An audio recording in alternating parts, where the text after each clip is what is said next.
Right, welcome back, and let me again welcome our guest, Dr. Noha Bakr, Professor of Political Science. Thank you again for being with us tonight. Thank you, Mona. It's always a pleasure to be at Nile TV. Thank you so much. And let me here ask you about the World Government Summit, because this is, I guess, a very important summit that is taking place, usually takes place in Dubai, and this year is very, very significant.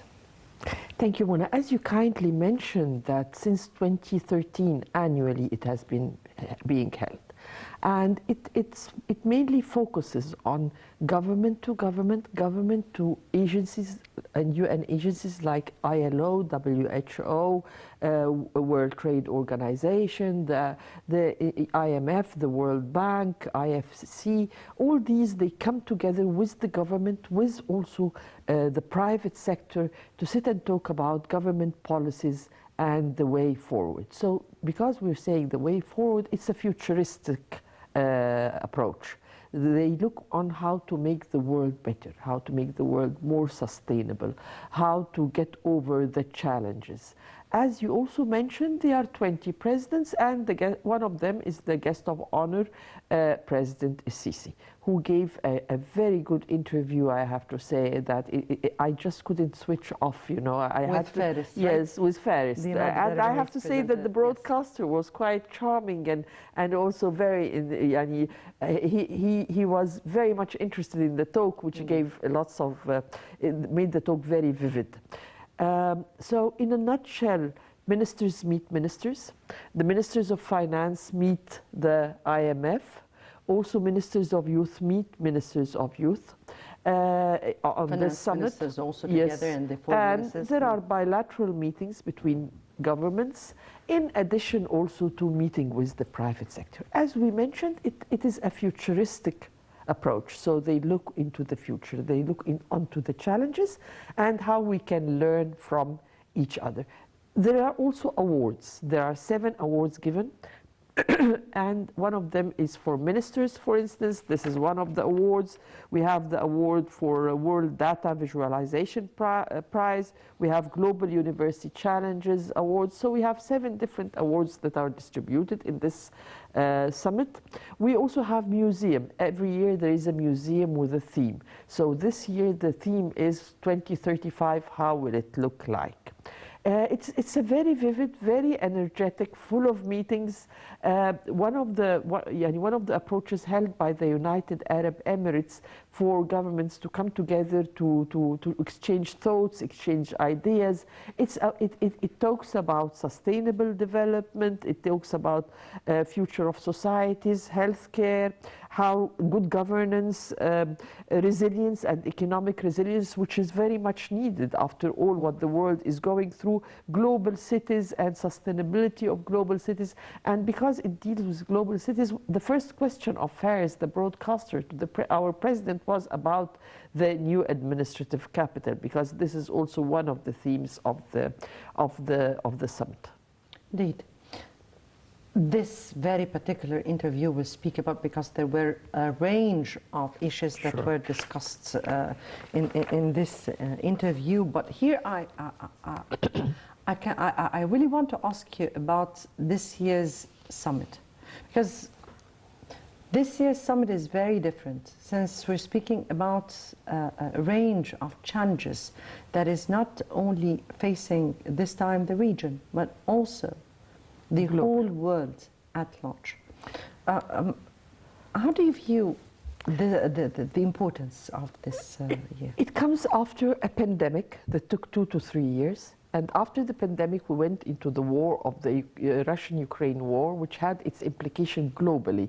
So that's why exchanging ideas, exchanging thoughts, that's why the word resilience is very important, how the world is confronting all this. So in a nutshell, the vitality comes of this summit this year because of the tough times the world globally is going through. Energy issues, health issues, because we still have COVID continuing with us. We're having climate change issues, and we've just seen recently what has happened in Turkey and Syria of the earthquake, and before that what happened in Pakistan from the floods. Also, we're talking about food security. All these challenges are accumulating on each other. And all these challenges needs unconventional ways of getting over it. Needs talking about digitalization and how to make the world connected with each other, how to predict crises before they happen and how to deal with them, how societies should be resilient. We're talking about tough times globally, not only for one country, and that's why cooperation and extending hands is very much needed. And the president talked about cooperation. He dedicated part of his interview about cooperation between states and in situations where it's much needed. And he mentioned Syria and what's happening in Syria after the earthquake, and he gratefully mentioned what the United Arab Emirates sending 8 airplanes every day to help as humanitarian help to the people in Syria. So in a nutshell, it is a world more of, we need a world more of idealism rather than a world of realism and competition and trying to have a hegemonic approach. Exactly. Exactly.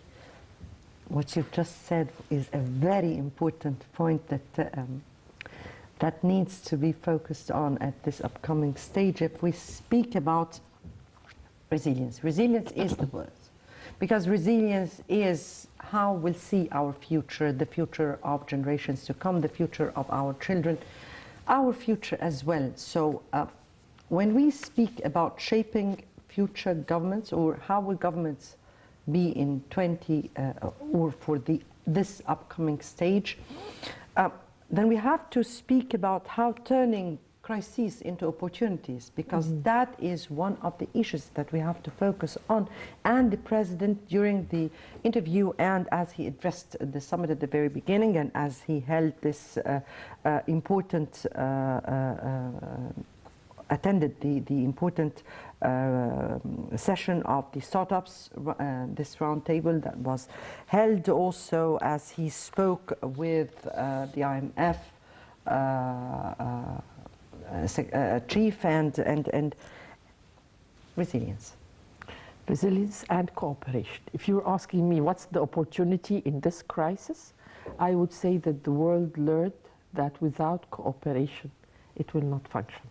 Simply because without states extending hands and cooperating, whether in crises that are force majeure, like what happened in Syria or what happened in Pakistan or what happened in Turkey, or in crises that simply are man-made, like the war on Ukraine. Or the war of Ukraine and Russia. Because this war, if Egypt have not moved fast on natural gas to support Europe, if Egypt have not been working on institutional level, if other countries have not been working hard to provide food security and support other countries with food security, let's not forget that we are the #1 importers of wheat in Egypt. If we hadn't tried before that to work on having the silos, to work on extending the cultivated area of wheat, etc. All this so simply predicting and working in preemption, and also when the crisis happens, cooperation. You said resilience. Actually, I believe those who will be able to adapt are those who will survive, because it's a different world. We're going through different world on all levels. Yes, we're going through a very new world to the whole world. It will not be business as usual, unfortunately. From your point of view, how can we turn crises into opportunities? Because we have to adapt, as you said. So adapting means turning crises or managing the crisis, turning them into opportunities. How can that be done, and how through summits as such can we really find together opportunities out of problems and challenges? Actually, the meetings, the ideas, bringing ideas together, encouraging by giving awards, but also by trying to find ways out. In COVID-19, there was the quick move into digitalization. Without digitalization, we wouldn't have survived COVID-19. The world came connected when everyone was sitting in his own home because of the curfew, because of the fear of the pandemic. How factories were working, but still maintaining health care of people. How researchers and research centers worked very quickly to produce a vaccine. How everything. Could you imagine? In a minute, the world have stopped. No aeroplanes, no people going to work, working from home. I remember for 2 years I didn't go into a TV studio because I was afraid. And yes, I remember very much that we invited you each time and you didn't I come. think what you've done coming to work and working from here was a real, taking risk for the sake of providing people and the audience with the information and news. You're very brave. I'm not as brave.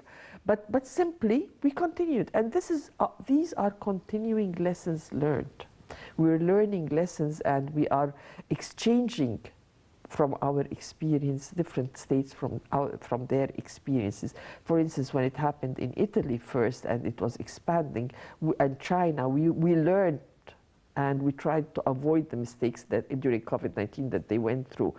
Still, also when it comes to the war on Ukraine or the war of Ukraine and Russia, the world is coming together, learning from each other how to cut cost, how to not use anything excessively, how to learn to work together in order to save cost on everything, because inflation is not only in Egypt, it's everywhere. My friends from Germany, from the United States, a friend of mine has been out of France for 3 months, and she went back after 3 months and she said, I can feel the increase in prices. So inflation is everywhere. How will people act on that and deal with that? And even the president today in his interview, he said, I'm grateful for 2 things.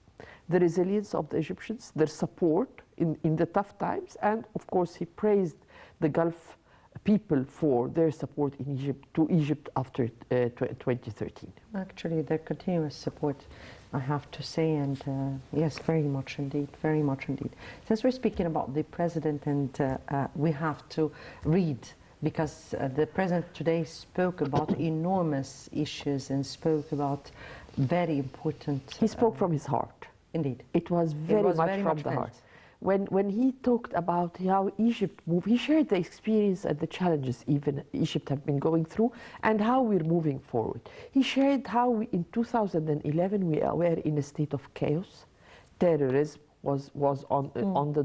Actually, it was in Sinai, but it was... We have real threat of terrorism. Education was really deteriorating. Health issues were there. Transportation was in its worst stage. Lack of energy service. We didn't have light. We didn't have... people had to queue to fill their cars with petrol. All this he discussed. And then he talked about that in such a situation, the vision of Egypt was you cannot prioritize because they are all very important challenges to deal with. So he had to work in parallel, or the system and the government, the vision was to work in parallel and to make initiatives to solve. And he gave an example with virus C, how we were able to eradicate, Egypt was able to eradicate virus C, yes, because indeed. Simply they moved fast. We didn't have the luxury of time to be slow. And here, he said, the support of the Gulf people and how they exchanged the routes of ships to come to Egypt in order for Egypt to have light, in order for factories to work, and so on. Then he moved to another stage, which is... But before we move to the other stage, let me take here this report. And the president participates in the World Government Summit 2023 in Dubai. Let's watch this report and we'll come back for more discussion.